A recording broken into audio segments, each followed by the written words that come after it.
أتحداك، وهذا شاربي أزينه، إذا قدرت تحاسب مستشفى القزوين التخصصي يا وزير الصحة، أتحداك أنت وغيرك، حاسبوهم، ترى ما يشورون والله، صدق بالله ما يشورون، بس اللي يشورون بيكم هاي الضحايا اللي راحت بلا ذنب، كل ذنبهم راحوا لمستشفى كاتبين عليها الحجة الخيري.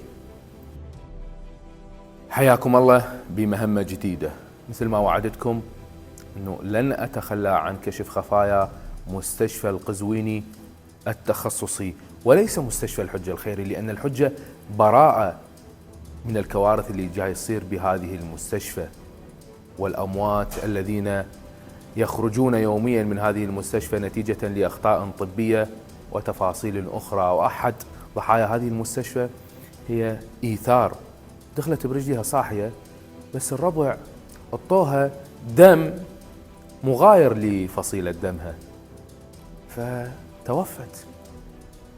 تخيلوا مستشفى القزوين التخصصي ينطي دم مغاير لفصيلة دم المريضة، لأن لا أكو فحص، لا أكو إجازة أيضا بهذا المختبر اللي جاي ينطون به دم للناس، غير مجاز. فالتو كل التفاصيل اللي تحدثت بها واللي راح تسمعوها تحمل مسؤوليتها العلوية أخت إيثار. حياك الله علوية، شلونك؟ الحمد لله. شنو صار؟ والله يا أستاذ كل اللي صار إنه أختي مثل ما يقولون صارت في وقعة صحية بسيطة، وديناها المستشفى الحجة لأن أكو دعاية أنه مستشفى كيت وكيت خيري وإلى آخره.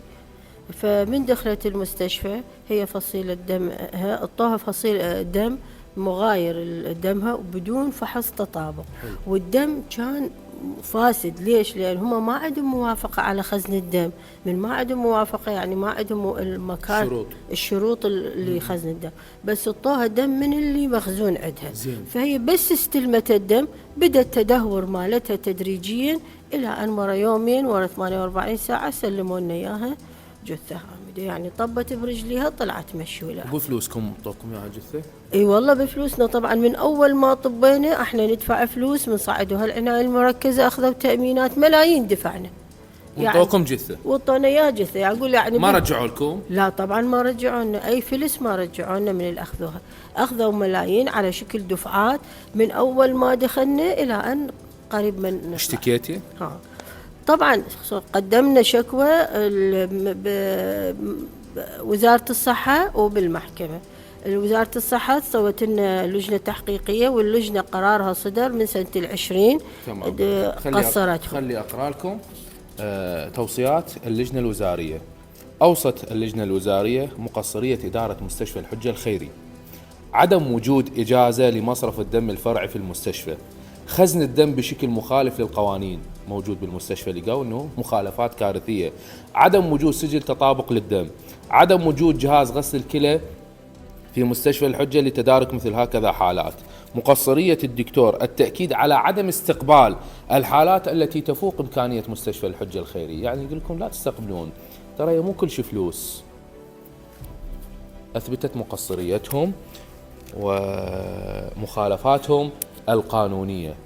تحاسبها؟ صار الآن 4 سنين 5 سنين ما حد حاسبهم، طلع قصرتهم الوزارة ما حد حاسبتهم، عاد يجون على فشغلة بسيطة تخصني يحاسبوني. شلون؟ أنا مو سود علي دفنت أختي هنا، حاسبوني سووا علي دعوة وحالوني جناح. ليش انتي دافنة أختك بقاعك؟ أنا دافنتها بحسينية وماخذة موافقة المرجعية من السيد السيستاني، جبت موافقة، ومن السيد الحكيم الله يرحمه محمد سعيد الحكيم، من الكل جبت قدمتها للمحكمة والقاع ملك صرف. مع ذلك غرموني. منو غرمك؟ القاضي. ليش؟ هاي اقول له يا باني دافنه بقاعي وعندي موافقات المرجعيه يعني، ولا قانونا ولا شرعا اكو ماده دين تصرفي. مع ذلك يقول لا انا اغرمش، وغرمني 4 مليون على مود اني دافنه اهلي هنا بقاعي. يعني واحد يقول لك مال ابونا والناس يعاركونه. عود هذيك اللي الحق واضح، اليوم 5 سنين ما حد نطاني حقي. انت على دفنه هنا؟ على دفنه هنا خلال اشهر يحاكموني ويحاسبوني ويغرموني. هذا القضاء العدلي. والمستشفى والمقصرين لا زالوا حتى الآن كلهم يستقبلون الناس ويجرون لهم عمليات قسطرة، ومن القسطرة لوجهك لوادي السلام. انت ايش قد دعوتك انحسمت خلال ايش قد؟ انا انحسمت خلال اشهر. انحكمتي وتغرمت؟ انحكمت وتغرمت، وهنا صار 4 سنين 5 سنين بعدها لا ماخذ حق ولا باطل. تعبتك انا علوية؟ لا بالعكس. ودعوتي موجهة للسيد وزير الصحة، بما انه انت ابن كربلاء مع الوزير، يقولون اكو صلاحية لك غلق المستشفى الاهلي وفرض غرامة مالية عندما لا تتوفر الشروط القانونية والصحية بهذه المستشفى. يعني تعرف أرواح الناس، أنا حتى عيب أحكي وياك بهذا الحكي باعتبار أنت وزير وابن هذه المحافظة، تعرف أنه العالم جاي تدخل صاحية تطلع جثث، تعرف أنه أكو قسم القسطرة يستخدمون بمواد منتهية الصلاحية وأطباء مخالفين للقانون وأقسام غير مجازة من قبل وزارة الصحة، تعرف لو ما تعرف. أتحداك، وهذا شاربي أزينه، إذا قدرت تحاسب مستشفى القزويني التخصصي يا وزير الصحة، أتحداك أنت وغيرك. حاسبوهم، ترى ما يشورون والله، صدق بالله ما يشورون، بس اللي يشورون بيكم هاي الضحايا اللي راحت بلا ذنب، كل ذنبهم راحوا لمستشفى كاتبين عليها الحجة الخيري. حاسبوا المقصر يا معالي الوزير، حاسبوهم، لأن وراكم يوم لا ينفع فيه لا القزويني ولا الحج الخيري. السلام عليكم ورحمة الله وبركاته.